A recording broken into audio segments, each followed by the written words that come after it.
All right, I've had some questions about question number 1 from lesson 6.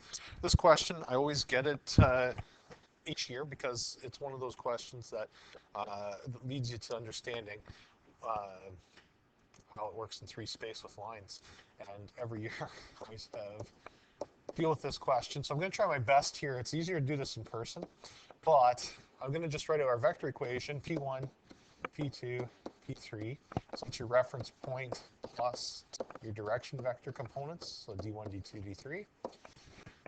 Then translating that into parametric form, the equation of the line would be P1 plus TD1, y equals P2 plus TD2, and Z equals P3 plus TD3. All right, so those are your 2 equations. So why can we not convert these 2 equations to a scalar format? All right, so the question is, why can we not go to a scalar format in 3 space? So I'm just going to shrink this down. Wants to agree with me here? Maybe not. There we go. So why can we not take that, either of those forms, and move to this? CZ plus D equals 0. We have to add in that Z component. So if you remember in 2 space, that didn't exist. So that means our constant now becomes a D. All right, so this is where I'm going to attempt to draw as best I can. So here's my line in 3 space. All right. If we want to find a scalar equation like we did in 2 space, we need to find a normal. So a normal to this line, one person could come along and say, this is my normal, which is perpendicular to the line. Another person could come along and say, no, the normal's over here. Another person could come along and say, no, the normal should be here. Or another person could come along and say, my normal is going to be over here. So what happens is that there's not one normal for this particular line. And in fact, a person can start to see that there's actually an infinite number of normals that are perpendicular to this line.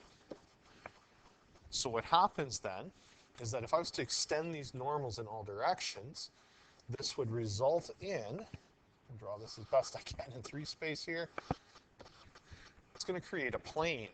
All right, it's maybe not the best way to draw that, to show it. It looks something like this, actually, the way I've got it drawn. So this plane is what is constructed with all these normals. So it's like having a piece of paper and putting your pencil through the middle of that piece of paper. What happens then, so if I go to an end view of it, so here's my piece of paper, all right, and then I take a pencil and I poke a hole, and I have my pencil going through that hole. The infinite number of normals that I just drew there, I'll draw them again, start giving you, or filling in the piece of paper, so if I was to extend them to the borders. So in fact, there's no scalar equation for this line in 3 space, because when we create this equation, which we can create the scalar equation, but the scalar equation does not represent a line anymore. It actually represents a plane. And it's because all of those normals would eventually color in the whole space, and since it goes on forever, we have an infinitely long plane. So this is actually the equation to a plane. All right, so the scalar equation does not exist for that vector in 3 space. It actually becomes the equation of a plane. So for your line, and you kind of make a note of this. So for a line, you have a vector equation. So for our line, we have a vector equation. We have a parametric equation.